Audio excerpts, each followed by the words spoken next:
Today I'm going to talk a little bit about setting up a virtual lab. So we'll be covering VirtualBox, Kali Linux, and Metasploitable on VirtualBox. And the real point, I guess, is about Kali Linux and how it can help security test your network. Penetration testing, aka pen testing, is a great way to uncover vulnerabilities on your network or its attached systems. It's also known as ethical hacking, which helps explain exactly what it is, which is using similar tools as those with malicious intent to try and discover any and all issues that could otherwise allow a hacker to gain access to your network. It's essential for businesses that want to ensure their networks are as secure as possible.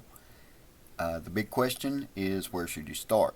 So there are quite a large number of pen testing tools, many of which are open source, free to use. In fact, you can install any number of the tools on any operating system. However, there's a better way, thanks to Kali Linux. If you're not familiar with Kali Linux, it's a distribution geared specifically for pen testing, and it includes several tools for that purpose. You'd be hard pressed to find an operating system with as many pre-installed tools for ethical hacking other than maybe Parrot OS. Anyway, some of the tools do include a fairly steep learning curve to use, but the good news is, thanks to Kali Linux, you don't have to worry about getting them properly installed and configured.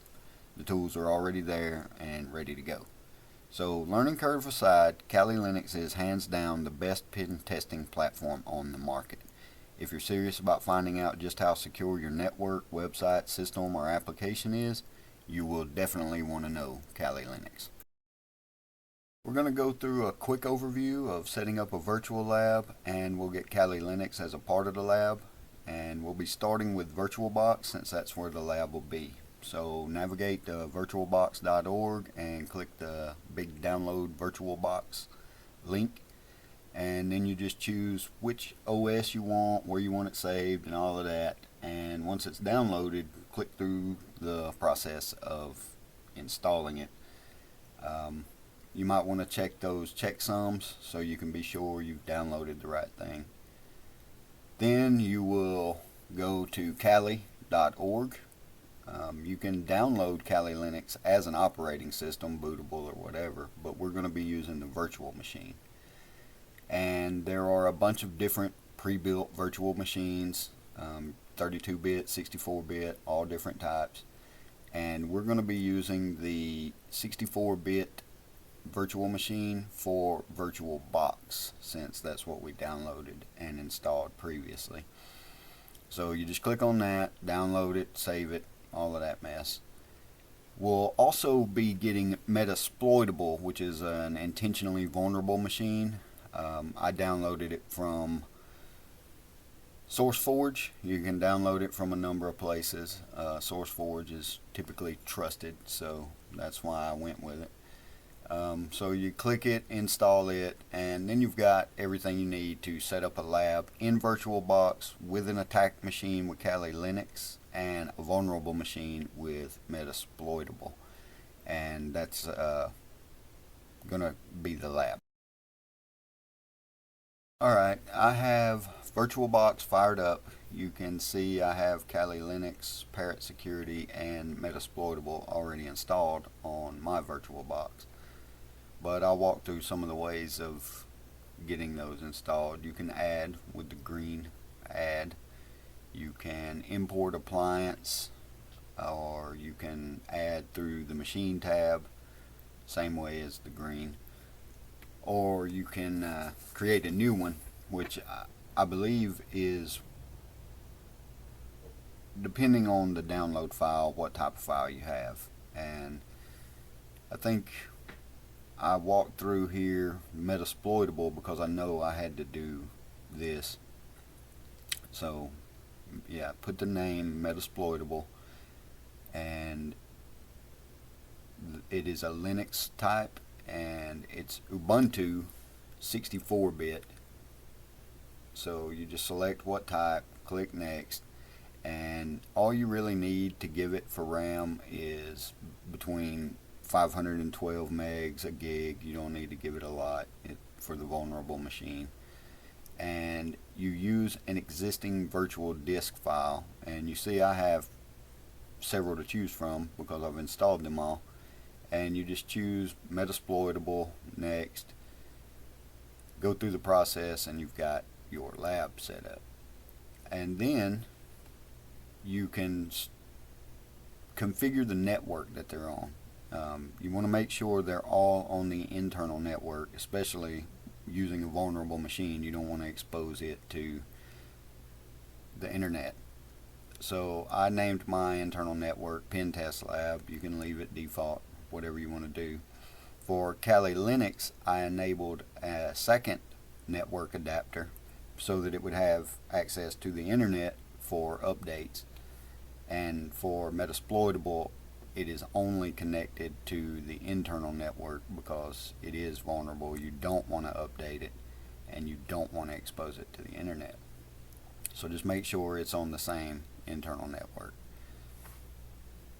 Then you've got your attack machine and your vulnerable machine set up on the internal network, and now you've got a pen testing lab. So you can fire up both machines.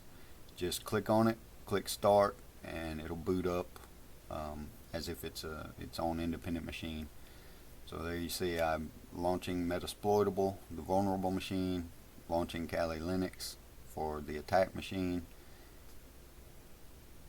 and a little delay there, but it does launch up, and there you go, launching VirtualBox and Kali Linux. Okay, so Kali, default username and password is Kali. We'll launch it up, and since I mentioned having it connectable to the network, we'll go through upgrading it. On mine it is updated, so you can see there's a lot of tools. You can explore those, play with them. The best way to learn them is to use them. But we'll just launch a terminal and update Kali Linux. Like I said, mine is updated, so if yours is not, it will probably take a lot longer than mine does to update here. And basically you just type sudo apt update, and you'll have to enter the password again, and it will go to work getting what you need to update. And it could take a while. Mine doesn't because it's updated. Then sudo apt full upgrade will do the updates. You'll have to say yes, you want to continue. It's going to take up more space, blah blah blah. And mine's going really quick because it stays updated. Yours may not. So sudo apt auto remove will clean up, remove the junk files, and there you go. Kali is updated. Exit the terminal. You are good to go. And then you can use it as the attack machine.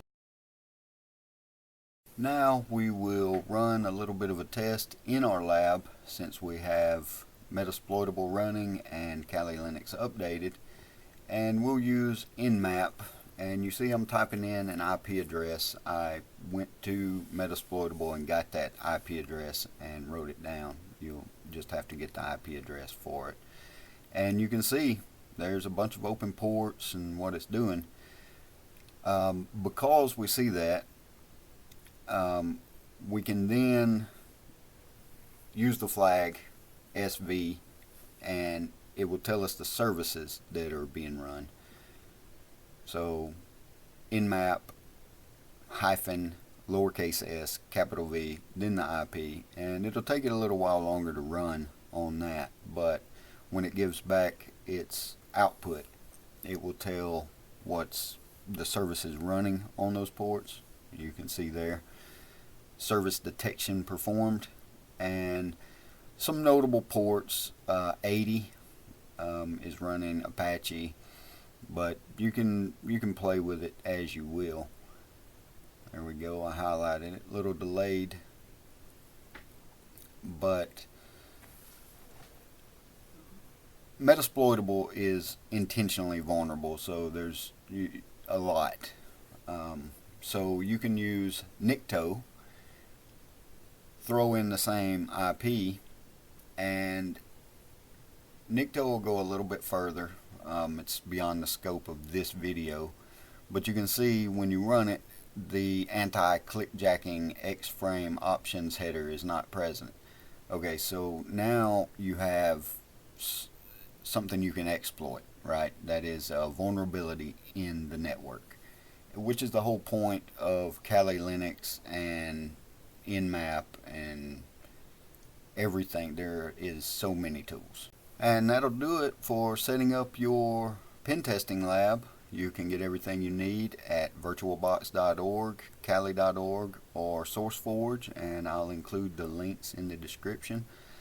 Thanks for bearing with me. I hope it's helped somebody out, and you can have fun playing with Kali Linux and learning all the tools. As always, thanks for watching. Please like, share, subscribe, and until next time.